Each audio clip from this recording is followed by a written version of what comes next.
Assalamu alaikum and a very welcome to all of you dear students. Today we are getting started with class 9th lecture series of history and the very first chapter, that is French Revolution. French revolution को समझने से पहले, French revolution का chapter पूरा पढ़ने से पहले हमें ये पता होना चाहिए कि फ्रांस में कौन से वो कंडीशंस क्रिएट हुए थे जिसके ज़रिए से लोग रिवोल्ट करने पर मजबूर हुए थे। और रिवोल्ट ही फिर वो रिवोल्ट ही नहीं रहा, उस रिवोल्ट का रिजल्ट ये निकलता है कि कंप्लीट पॉलिटिकल ट्रांसफॉर्मेशन होती है फ्रांस में, जिसके ज़रिए से जो सेंटर ऑफ पावर होता है वो ट्रांसफ़र होता है from one position to another position, जिसमें से हेरिडिटी पोजीशन हमेशा के लिए एबॉलिश की जाती हैं और एक इलेक्टेड फॉर्म ऑफ गवर्नमेंट बनाया जाता है। कंसेप्ट ऑफ पार्लियामेंट आ जाता है, कंसेप्ट ऑफ नेशनल असेंबली का कंसेप्ट आता है, and most important human rights का कंसेप्ट आता है, नेशनलिज्म का कंसेप्ट आता है, नेशन स्टेट का कंसेप्ट आता है। एंड मोस्ट इंपॉर्टेंटली जो ये फ्रेंच रेवोल्यूशन था, इसका इम्पैक्ट सिर्फ यूरोपियन सोसाइटी पर नहीं था, बल्कि इसका जो इम्पैक्ट था पूरे वर्ल्ड पर था, क्योंकि वर्ल्ड में नेशनल फीलिंग्स डेवलप हुई, वर्ल्ड में कलेक्टिव बिलोंगिंग्स का जो कंसेप्ट था वो क्रिएट हुआ। तो इसका इम्पैक्ट इंडिया पर भी था ऑफ कोर्स, क्योंकि इंडिया में जो पॉलिटिकल अवेकनिंग आई वो फ्रेंच रिवॉल्यूशन की जो आइडियोलॉजी थी, जो फ्रेंच फिलासफर्स थे, थिंकर्स थे, उनकी जो आइडियोलॉजी थी उसको पढ़ने के बाद इंडिया में भी पॉलिटिकल अवेकनिंग आ जाती है, जिसके ज़रिए से जो इंडियन फ्रीडम फाइटर्स थे, जो इंडियन नेशनलिस्ट्स थे, उन्होंने ये सोचा कि जो फॉरेन रूल है इसको हमने हमेशा के लिए ओवरथ्रो करना है और हमने अपनी सेल्फ गवर्नमेंट और इलेक्टेड गवर्नमेंट यहाँ पर हमने इलेक्ट करनी है। आइए हम स्टार्ट करते हैं। इवेंट्स ऑफ 14 जुलाई 1789 को पढ़ने से पहले हमने पहले जानना है कि फ्रेंच सोसाइटी क्या थी तब जब ये इवेंट्स होना स्टार्ट हुआ, जब रिपब्लिकन फॉर्म ऑफ गवर्नमेंट की फीलिंग्स डेवलप हुई, जब नेशनलिस्ट टेंडेंसी क्रिएट होने लगी। तो इससे पहले हमें फ्रेंच सोसाइटी पता होना चाहिए। फ्रेंच सोसाइटी में कुछ कंडीशंस क्रिएट हुए थे जिसके ज़रिए से लोग स्ट्रगल टू सर्वाइव कर रहे थे, मीन्स के लोगों का जो सर्वाइवल था वो बहुत ज़्यादा मुश्किल हुआ था। एंड उसके बाद उस सर्वाइवल के लिए जो लोग स्ट्रगल कर रहे थे उसका रिजल्ट ये निकलता है कि सबसिस्टेंस क्राइसिस क्रिएट हो जाता है। सबसिस्टेंस क्राइसिस एक वो सिचुएशन होती है जिसमें से जो लोगों की बेसिक नीड्स थी वो फुलफिल नहीं हो जाती हैं, लोगों का जो बेसिक फूड था दैट वाज ब्रेड वो नहीं बाई कर पाते हैं, एंड फाइनली लोगों की उसमें से जानी भी चली जाती हैं। और फाइनली इसका रिजल्ट यही निकलता है कि वहाँ पर लोग अपने घरों से निकल आते हैं और रिवॉल्यूशन की तरफ बढ़ते हैं, फाइनली वो उसमें कामयाब भी हो जाते हैं। आइए हम स्टार्ट करते हैं। 1774 में क्या हुआ था, जो लुई 16 था, अब Bourbon family ascended the throne of France, इसे तख्त नशीन किया जाता है, ये तख्त पर बिठाया जाता है। तो उसके बाद इसकी शादी हो जाती है, marry to Austrian princess Marie Antoinette जिसका नाम था, उससे इनकी शादी हो जाती है। शादी के बाद अब ये अपने अखराजात तो संभालता, लेकिन upon his accession to the throne जो किंग था वहाँ पर जो गवर्नमेंट का खजाना था वो खाली था। दैट मीन्स फ्रांस जो था वो फाइनेंशियल क्राइसिस में चल रहा था। अब इसके क्या रिजल्ट थे, फ्रांस क्यों फाइनेंशियल क्राइसिस में चल रहा था, अब हम ये भी जानना चाहिए हमें। तो इसमें पहला सिस्टम है कि long years of Wars had drained the financial resources of the France. जो फ्रांस था ये बहुत मुद्दत तक जंग लड़ रहा था। सीधी बात है, जब भी हम जंग करते हैं उसमें से हमारी फाइनेंशियल पोजीशन डाउन हो जाते हैं, यही कुछ हुआ था फ्रांस से, एक रीज़न। दूसरा reason, it had helped the 13 American colonies to get independence from the common enemy that was the Great Britain. तो इसने 13 अमेरिकन कॉलोनीज जो कि ग्रेट ब्रिटेन के अंदर कॉलोनाइज की हुई थी उनको हेल्प की है इंडिपेंडेंस गेन करने में। And the most important, cost of maintaining the court the palace of Versailles, जो इनका खुद का महल खाना था, जो इनका खुद का उठना बैठना था, जो इनका रेवेन्यू एक्सपेंडिचर था वो इनको करना था कंडक्ट। और साथ ही साथ वॉर रिलेटेड एक्सपेंडिचर जो था वो 1 बिलियन लिवर्स इंक्रीज हो चुका था और फाइनली वो 2 बिलियन लिवर्स तक पहुंच चुका था। इसका मतलब यही हम समझ रहे हैं कि फिलहाल के लिए जो फ्रांस की फाइनेंशियल पोजीशन थी वो बहुत ज़्यादा ख़राब थी। Most important was state lenders, जिन्होंने फ्रांस को कर्जा दिया हुआ था। अब फ्रांस की फाइनेंशियल पोजीशन पहले ये थी कि वो रिपे ही नहीं कर पाते थे लोन, जो एक्चुअल लोन लिया हुआ था मनी लेंडर्स से। अब जो ये मनी लेंडर्स थे, इन्होंने डिमांड की कि हमें 10% इंटरेस्ट चाहिए, जो प्रिंसिपल अमाउंट है उससे ऊपर हमें 10% इंटरेस्ट। और जो फ्रांस का बजट बनता था, उस बजट में जो रिपेमेंट की जाती थी, उस रिपेमेंट से सिर्फ गवर्नमेंट जो थी वो सिर्फ उस कर्जे का इंटरेस्ट चुका पाती थी, जो प्रिंसिपल अमाउंट था वो नहीं रिपे कर पाती थी। मोस्ट इंपॉर्टेंट उसके बाद क्या था, रेगुलर एक्सपेंसेस जो होते हैं गवर्नमेंट के। फॉर एग्जांपल आर्मी को इनको चलाना था, आर्मी को पे करना था, कोर्ट को चलाना था, पैलेस को चलाना था, गवर्नमेंट ऑफिस को चलाना था, और यूनिवर्सिटीज़ को रन करना था। तो ये वो एक्सपेंसेस थे जो रुकने वाले नहीं थे, जैसे हम रेवेन्यू एक्सपेंडिचर के नाम से जानते हैं। ये भी एक एक्सपेंडिचर था जो गवर्नमेंट को करना होता था, लेकिन गवर्नमेंट के पास पैसे नहीं थे।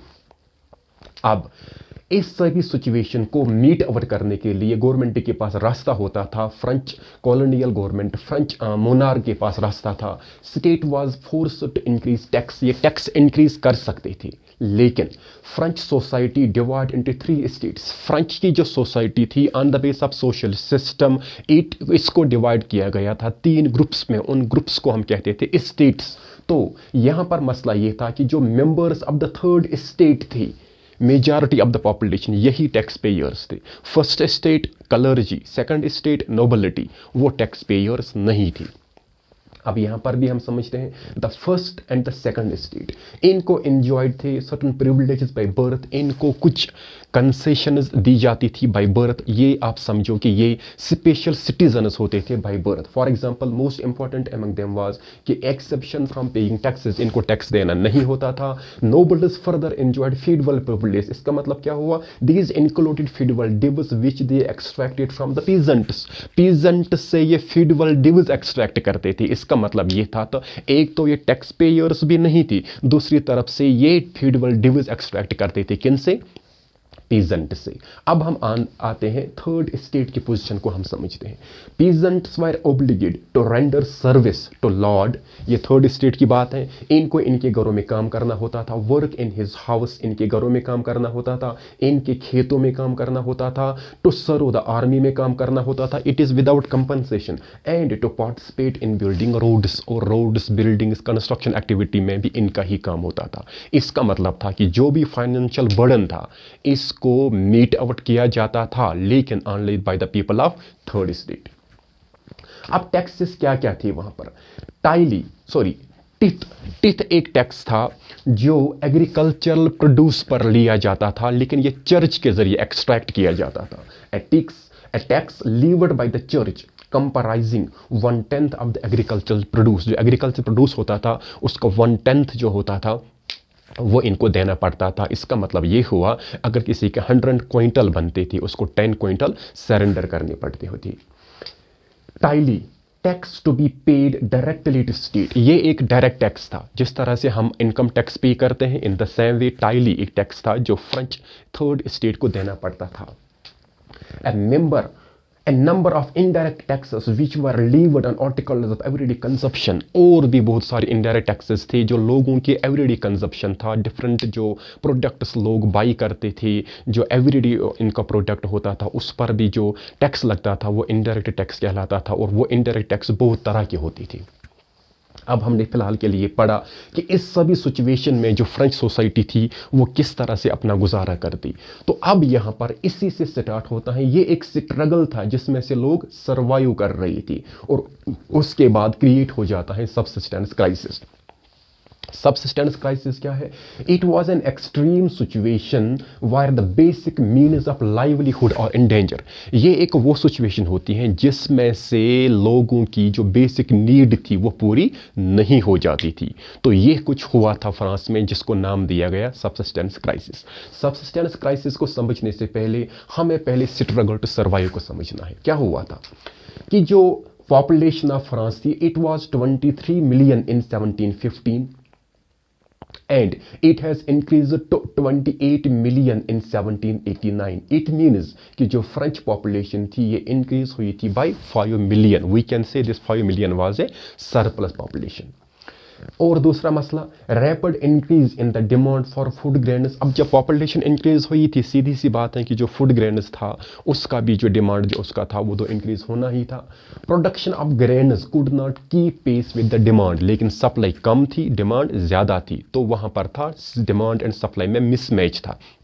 डिमांड जो थी वो सप्लाई उसके साथ मीट आउट नहीं कर पा। इसका मतलब ये था कि जो इनके ग्रेन्स थे वो नहीं बराबर थे बराबर पॉपुलेशन के लिए या इंक्रीजिंग पॉपुलेशन के लिए। दूसरा इसका इम्पैक्ट अब क्या आएगा, इसका इम्पैक्ट आएगा फिलहाल के लिए हमारी जो प्रोडक्शन है वो डिक्लाइन हुई।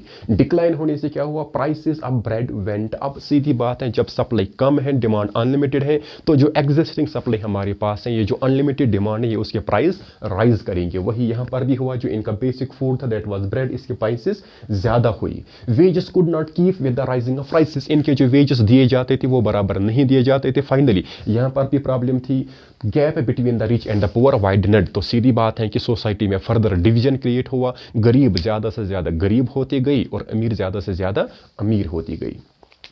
और दूसरा मसला ये हुआ था ड्राफ्ट एंड द हील, इसके ज़रिए से फर्दर हार्वेस्ट हमारा जो हुआ था रिड्यूस। अब जब हमने ये सिचुएशन समझी, पॉपुलेशन इंक्रीज़ हुई थी, इस पॉपुलेशन के इंक्रीज़ होते हुए जो फूड ग्रेन्स थे वो इस पॉपुलेशन को बराबर नहीं मिल पाते थे और उसके ज़रिए से प्राइसेस राइज हो चुके थे। प्राइसेस राइज होने से जो इनको वेजेस दिए जाते थे वो बराबर नहीं होते थे राइजिंग प्राइसेस के हिसाब से, और फाइनली इसने फर्दर डिवीजन सोसाइटी में क्रिएट किया और इसके ज़रिए से जो फर्दर जो ड्राफ्ट एंड हेल हुआ था, इसके जरिए हमारा जो हार्वेस्ट हुआ करता था वो फर्दर रिड्यूस हुआ। और ये सब जो सिचुएशंस हैं ये क्रिएट कर जाते हैं एक सिचुएशन जिसको इन्होंने नाम दिया हुआ है सबसिस्टेंस क्राइसिस। तो हमने क्या समझा, सबसिस्टेंस क्राइसिस एक वो सिचुएशन है जिसमें से जो लोगों का लाइवलीहुड होता है वो इन कॉन्स्टेंट थ्रेट होता है, वो इन कॉन्स्टेंट डेंजर होता है, क्योंकि लोगों की बेसिक नीड पूरी नहीं हो जाती हैं। अब इस सबसिस्टेंस क्राइसिस में क्या हो जाता है फाइनली, पहले हमने समझा कि हार्वेस्ट सही नहीं हुआ था, बैड हार्वेस्ट हुआ था। बैड हार्वेस्ट से क्या हुआ, जो फूड ग्रेन्स थे वो कम बनेंगे, स्कैरसिटी ऑफ द ग्रेन्स हो जाएगा। इससे क्या होगा, जो एग्जिस्टिंग हमारे पास सप्लाई है और डिमांड के हिसाब से कम है, तो सीधी बात है जो प्राइसेस हैं वो राइज होने हैं, वो राइज हो जाएंगे। और फाइनली 10 जो पुअर हैं वो सही तरह से ब्रेड को बाई नहीं कर पाएगा, उसके पास उतने हिसाब से वेजेस नहीं है जिस हिसाब से प्राइसेस हैं। फाइनली फूड राइट्स क्रिएट हो जाएंगे। फूड राइट्स के क्रिएट होने से क्या होगा कि लोगों को जब फूड नहीं मिलेगा तो वीकर बॉडीज क्रिएट हो जाएंगे, लोग माल न्यूट्रिशियस रहेंगे। इसके होते हुए क्या हो जाएगा, डिजीजेज एंड एपिडेमिक्स क्रिएट हो जाएंगे, लोगों को बीमारियां लग जाएंगी। एंड फाइनली इससे क्या होगा कि जो increase in the number of deaths, लोगों की जो मरने की शरह होगी वो और ज़्यादा इंक्रीज हो जाएगी। और यही पूरी सिचुएशन है जो सबसिस्टेंस क्राइसिस को जन्म देती है। इसमें हमने पढ़ा फ्रेंच सोसाइटी क्या थी, किस तरह से फ्रेंच सोसाइटी डील कर रही थी इन सभी सिचुएशन से। और ऊपर से जो मोनार्क था, जो लुईस 16 था, अब वो चाहता था कि मैं टैक्सेस इंक्रीज करूं, लेकिन टैक्स इंक्रीज करने का जो सिचुएशन था यहाँ पर हमने पहले ये समझना होगा कि वो किंग के बस में नहीं था। किंग का एक एब्सोल्यूट पावर ये नहीं था, उसकी एक सोल डिस्क्रिशन ये नहीं थी कि वो टैक्सेस को अपनी मर्जी से इंक्रीज नहीं कर सकता था। इसके लिए यहाँ पर एक तरीका होता था, ये जो फर्स्ट स्टेट था, ये जो सेकंड स्टेट था, ये जो थर्ड स्टेट था, लुईस 16 को एक स्टेट्स जनरल की मीटिंग बुलानी होती थी। क्या बुलानी होती थी, स्टेट्स जनरल की मीटिंग।